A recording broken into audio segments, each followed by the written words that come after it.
Yo everyone, welcome in. It's Suzuka. Suzuka? I'm gonna go up to 7,000? As you can see, I still need a driver's line. Because this track is new for me. So even though the driver's line is becoming a curse for me. Oh man, I really changed up my braking pedal. Okay. This might be a crash fest for me. We'll see. I changed up the sensitivity of my brake pedal and I forgot to test it out before I started. But I don't know. Let's find out, see what happens. Get this part. But yeah, it's like I'm so ready to get rid of the driver's line, but some tracks I'm just like, I get into these dazes where I'm just like, what? What turn now? And then I crash into the wall. I'm like, that's right, I'm supposed to brake here because it's a chicane. Right. Damn it, I'm used to a more sensitive brake pedal. I'll get used to it. It's fine. It's fine. No excuses. Ooh.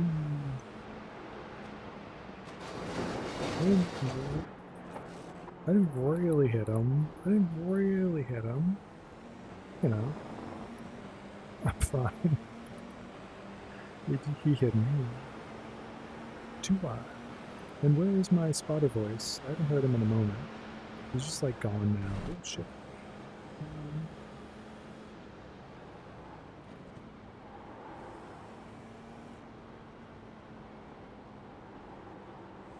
The AI, I can feel it.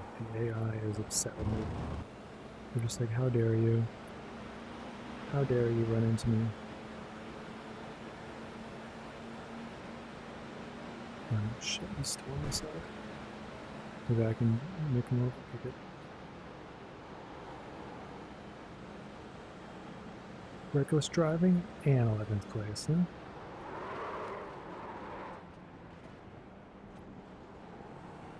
So like this part gets me right here. It's like little like stop and go chicane. It's there. I know. I understand why it's there, to check out the Ferris wheel before you cross the finish line. I understand that. I get it. Okay, I really need to slow down here because I've been really sucking around this second corner. Today we're trying not to push ourselves. This part I really need to like slow down on.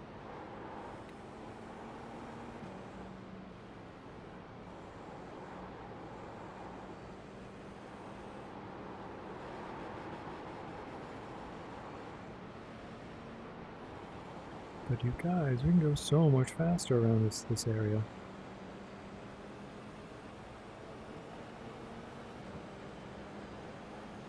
Oh god. Ooh, third gear at this part. No way. We can do this at fourth.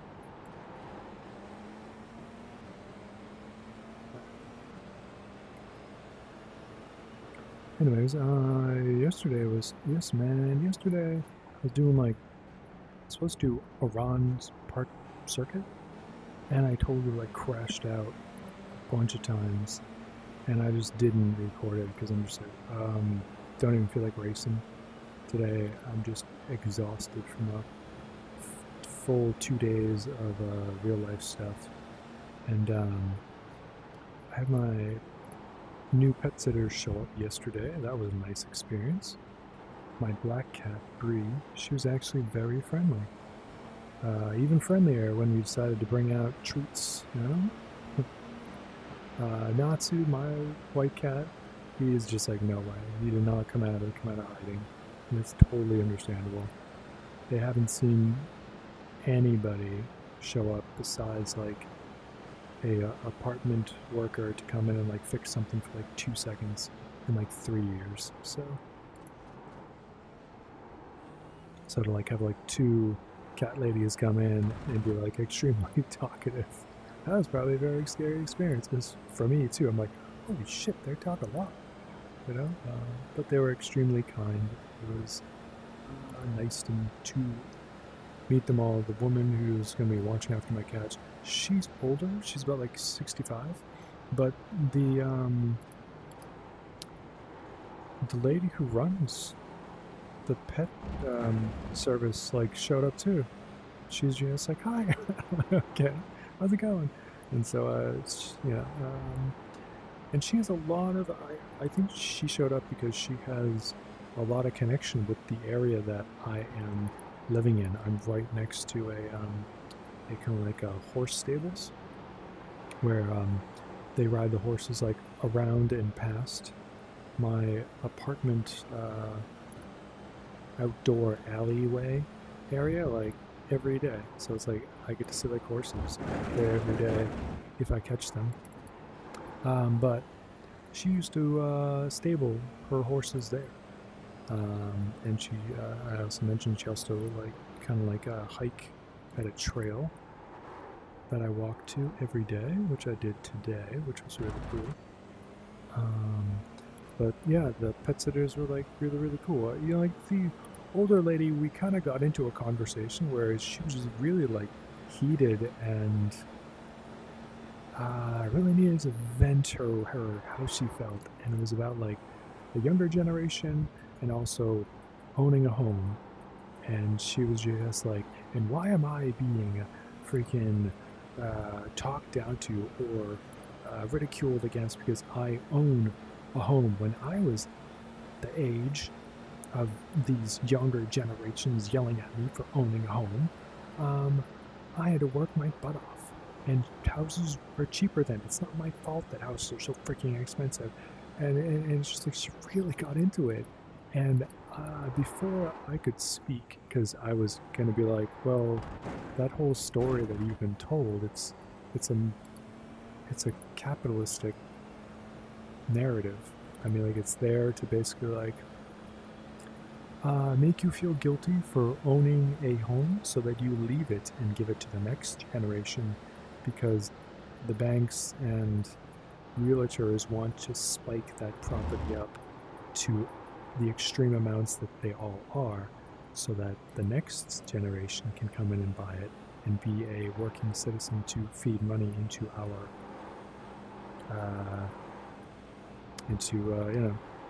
our system. But before I could answer, the other lady, the owner lady, she was so cool. She saw like how her coworker was being like extremely verbal, and she dodged it with like a professional technique.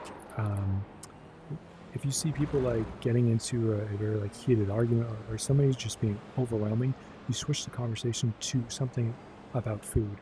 And it was so funny how the owner lady switched to you know, I was like, oh yeah, talking about like houses, I used to live here, and there is this taco place, it's right over there, and it's the best taco. And then she started like talking about like how amazing food is, and I'm just sitting there like, she is a pro. She is such a pro about this moment in time. My gosh, I haven't met one person like this in a long time. It's so cool. But anyway, so she dodged the continuation of that heated talk. And it was really, really cool to basically see. Just like my driving. It's really cool, right? See how I'm changing subjects because I'm just like, wow, I've been talking about this same thing for a couple moments now and getting all heated myself about it. And you know what? No one wants to listen to me talk about that crap. They're just here to watch me freaking crash and burn, spin my tires. So talking about, talking about where the horses walk around my area, there is this, it's like kind of like a wash, and some bridges, and I call it the Badlands Trench. I sometimes go walk out there to see what new graffiti art has happened underneath the bridges there where like the homeless hang out, but they really don't.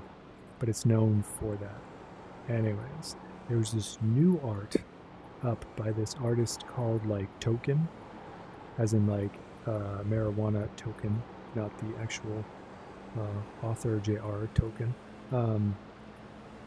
And he has this very like, you know, like playful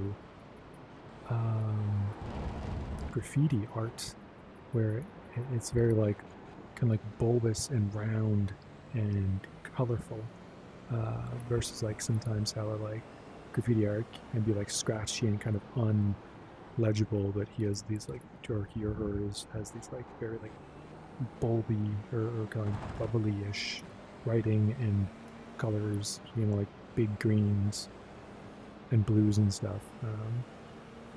Really cool. Then they also created some kind of like alien face, which looked like it was like sleeping with its mouth open. And then another like lame ass picture of just like that same alien character taking a hit from a bomb. Yeah, but that's, you know, that's a California thing. So yeah, I know. It was really, really cool seeing all that. And talking about like marijuana and in California, I had to go to like a DMV and stand in line.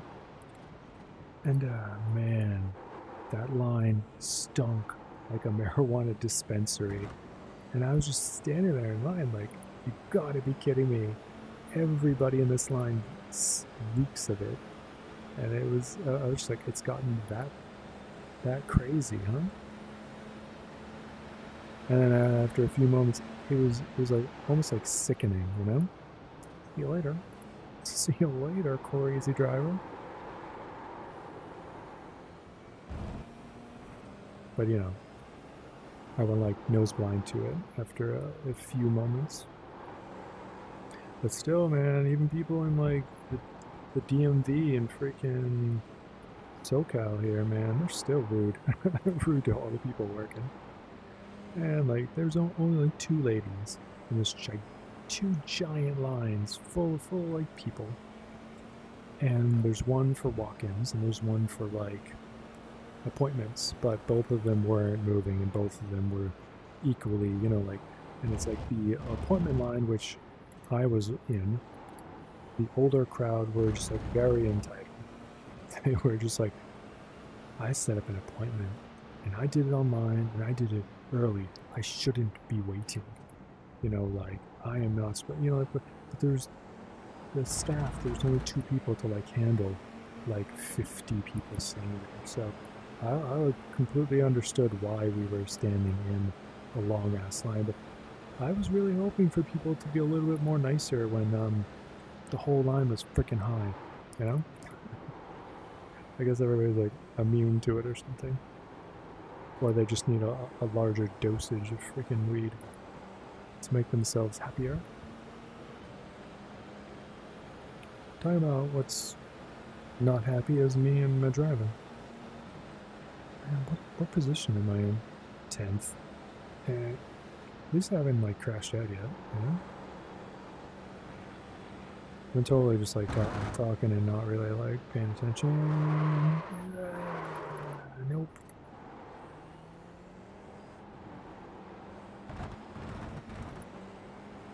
Let's see if I can. Oh yeah. Just kind of like bully him off. Nope. Nope. No, I can't. Alright. This one.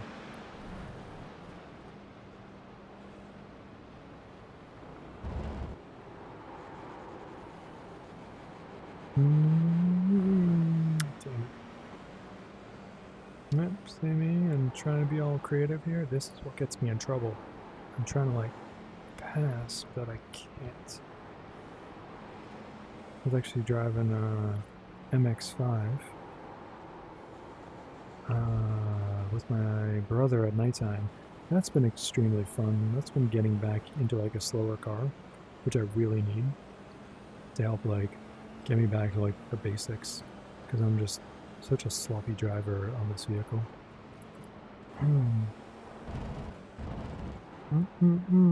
No, you guys, we could go so much faster on this corner. So much faster. if I can get on the outside. Nope. I'll just shut myself in right here.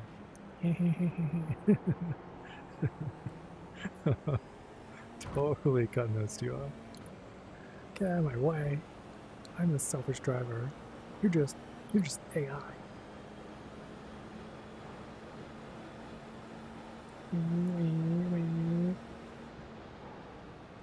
Oh, too slow. Too slow.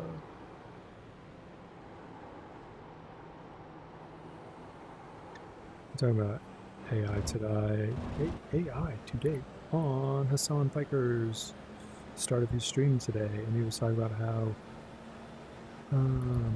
it's like half the stuff that you read online is just pretty much AI, and they're so convincing that you can't even tell that their conversations are more compelling and interesting and intriguing than an actual other people. So that's, you know, like for example, like Reddit. Reddit's supposed to be like 50% of that is just all AI.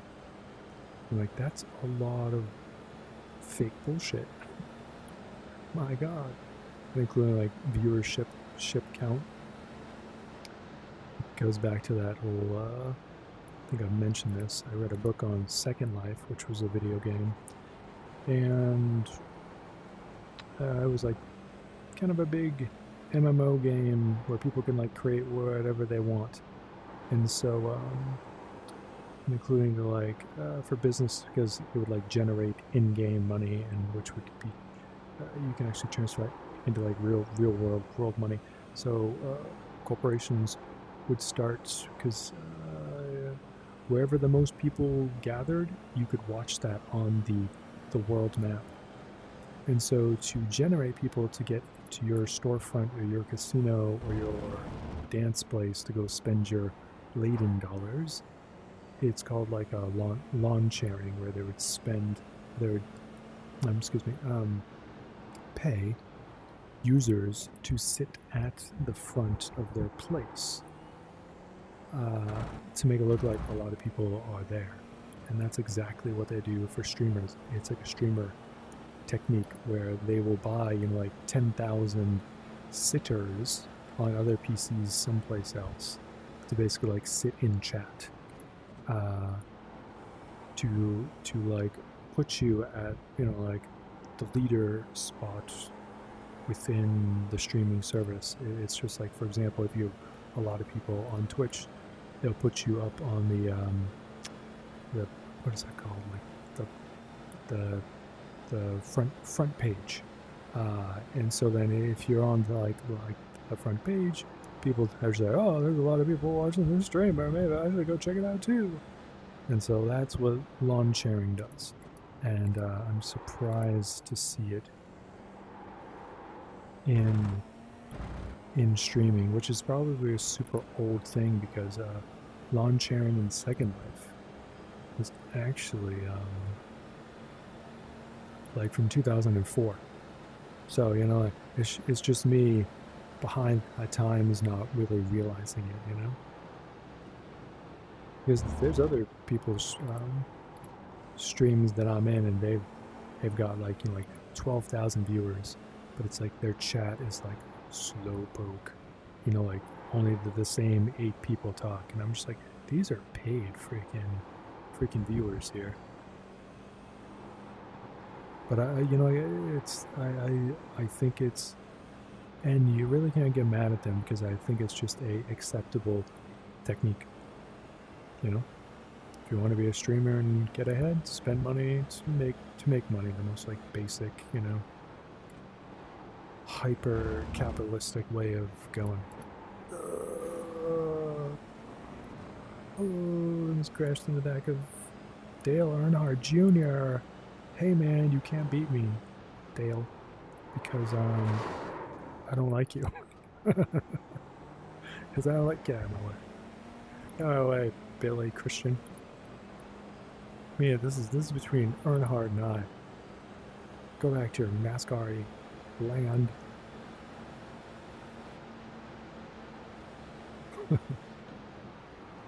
See if I can't pass him? Nope. Let's go on the inside. uh-oh. Screwed myself over. This is the last lap. Last place for being reckless. Wait, yes, yeah. And last now. Damn it. See that? See what reckless driving gets you? If I would have been clean, I would have still gotten a better position. Do not learn from me. This is I am here to teach you what not to do, okay? Let's hang out and let's go on the Ferris wheel, but screw it. You know, Coke Zero, don't drink that. Don't drink that, everyone.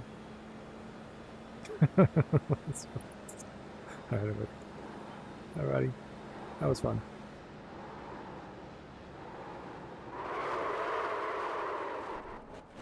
See you next race.